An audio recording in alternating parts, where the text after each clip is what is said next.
Hi hello ನಮಸ್ತೆ friends, ಹೇಗಿದ್ರೆ ಎಲ್ಲರೂ welcome back to Divya's ಅಡುಗೆಗಳು ಚಾನಲ್.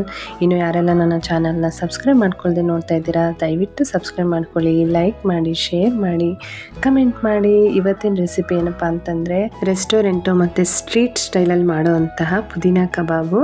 ಬನ್ನಿ ಇದನ್ನು ಹೇಗೆ ಮಾಡೋದು ಹಾಗೆ ಏನೇನೆಲ್ಲ ಬೇಕು ಅಂತ ನೋಡೋಣ. ಒಂದು 3 ಟೇಬಲ್ ಸ್ಪೂನಷ್ಟು ಶುಂಠಿ ಬೆಳ್ಳುಳ್ಳಿ ಪೇಸ್ಟು, ಒಂದು ಮೊಟ್ಟೆ, ಒಂದು ಅರ್ಧ ನಿಂಬೆಹಣ್ಣು, 1 ಟೇಬಲ್ ಸ್ಪೂನಷ್ಟು ಮೈದಾ, ಒಂದು 4 ಟೇಬಲ್ ಸ್ಪೂನ್ ಕಾರ್ನ್ಫ್ಲೋರು, ಹಾಗೆ ಒಂದು 2 ಟೇಬಲ್ ಸ್ಪೂನಷ್ಟು ಅಕ್ಕಿ ಹಿಟ್ಟು, ಹಾಗೆ ಒಂದು 4 ಟೇಬಲ್ ಸ್ಪೂನಷ್ಟು ಕಡಲೆ ಹಿಟ್ಟನ್ನು ತೊಗೊಂಡಿದ್ದೀನಿ. ರುಚಿಗೆ ತಕ್ಕಷ್ಟು ಉಪ್ಪು, ರುಬ್ಕೊಳ್ಳೋಕ್ಕೆ 1.5 ಟೇಬಲ್ ಸ್ಪೂನಷ್ಟು ಧನಿಯಾ, 1 ಟೇಬಲ್ ಸ್ಪೂನು ಕಾಳುಮೆಣಸು, ಒಂದು 4 ರಿಂದ 5 ಚಕ್ಕೆ, ಲವಂಗ, ಒಂದು ಅರ್ಧ ಚಮಚ ಜೀರಿಗೆ.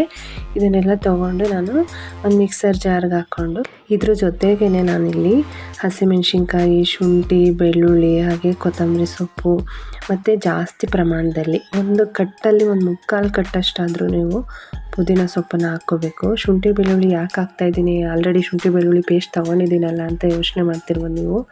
ಆದರೆ ಅದು ಸ್ವಲ್ಪ ಶಾರ್ಟೇಜ್ ಬರೋ ಥರ ಇತ್ತು, ಅದಕ್ಕೋಸ್ಕರ ನಾನು ಇನ್ನೊಂದು ಸ್ವಲ್ಪ ತೊಗೊಂಡೆ. ಈ ಥರ ಗ್ರೀನ್ ಕಲರಲ್ಲೇ ಬರಬೇಕು ನಿಮಗೆ. ಇನ್ನೂ ಚೆನ್ನಾಗಿ ಗ್ರೀನ್ ಕಲರ್ ಬರಬೇಕು ಅಂದರೆ ಒಂದು 4 ಎಲೆ ಪಾಲಕ್ ಸೊಪ್ಪನ್ನು ಸೇರಿಸ್ಕೋಬೋದು, ತುಂಬ ಜಾಸ್ತಿ ಸೇರಿಸ್ಕೋಬಾರ್ದು. ಅದಾದಮೇಲೆ ಈ ಥರ ಚೆನ್ನಾಗಿ ರುಬ್ಕೊಳ್ಳಿ, ಸ್ವಲ್ಪ ನೀರನ್ನು ಸೇರಿಸ್ಕೊಂಡು ರುಬ್ಕೊಳ್ಳಿ. ಆ ಸೊಪ್ಪಲ್ಲೇ ನೀರಿನಂಶ ಇರುತ್ತಲ್ವ. ನೋಡಿ ಈಗ ರುಬ್ಬಿದ್ದಾಯಿತು. ಇದನ್ನು ಒಂದು ದೊಡ್ಡದು ಅಗಲವಾದ ಒಂದು ಬೌಲ್ಗೆ ಹಾಕ್ಕೊಂಡು ಇದಕ್ಕೆ ಶುಂಠಿ ಬೆಳ್ಳುಳ್ಳಿ ಪೇಸ್ಟು, ಕಾರ್ನ್ಫ್ಲೋರ್ ಒಂದು 2 ಟೇಬಲ್ ಸ್ಪೂನು, ಮೈದಾ ಹಿಟ್ಟು 1 ಟೇಬಲ್ ಸ್ಪೂನ್ ಸೇರಿಸ್ತಾ ಇದ್ದೀನಿ ಈಗ.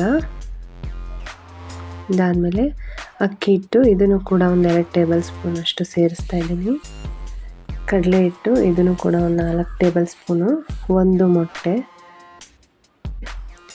ರುಚಿಗೆ ತಕ್ಕಷ್ಟು ಉಪ್ಪು.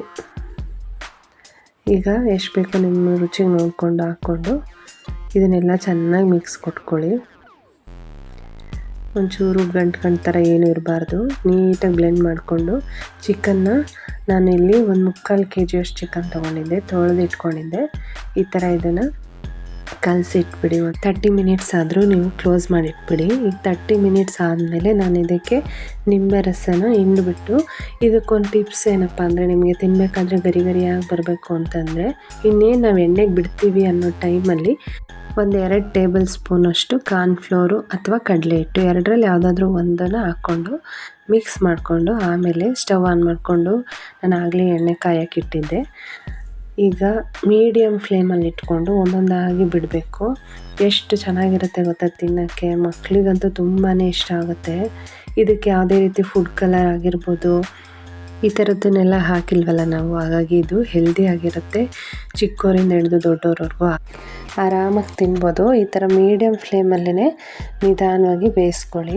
ಮಳೆಗಾಲದಲ್ಲಿ, ಚಳಿಗಾಲದಲ್ಲಿ, ಈ ಈವ್ನಿಂಗ್ ಟೈಮಲ್ಲಿ ಈ ಥರ ಕಬಾಬು ಮಾಡಿಕೊಟ್ಬಿಟ್ರೆ ಮನೆಯಲ್ಲೆಲ್ಲರೂ ಇಷ್ಟಪಟ್ಟು ಚೆನ್ನಾಗಿ ತಿಂತಾರೆ. ನೋಡಿ ಈಗ ಇದಾಗಿದೆ, ತೆಕ್ಕೊಳ್ಳೋಣ. ಇದನ್ನು ನಾನು ಸರ್ವಿಂಗ್ ಬೌಲ್ಗೆ ಹಾಕ್ಬಿಟ್ಟು ನಿಮಗೆ ತೋರಿಸ್ತೀನಿ ಹೇಗೆ ಬಂದಿತ್ತು ಅಂತ. ನೋಡಿ ಎಷ್ಟು ಚೆನ್ನಾಗಿ ಬಂದಿದೆ, ಕಲರ್, ಟೆಕ್ಸ್ಚರ್ ಎಲ್ಲನೂ ತುಂಬಾ ಚೆನ್ನಾಗಿತ್ತು. ಯಾವಾಗಲೂ ಒಂದೇ ಥರ ಮಾಡೋದಕ್ಕಿಂತ ಈ ಥರ ಕೂಡ ಟ್ರೈ ಮಾಡಿ ಹೇಗಿತ್ತು ಅಂತ ಕಮೆಂಟ್ ಬಾಕ್ಸಲ್ಲಿ ತಿಳಿಸಿ. Thank you for watching.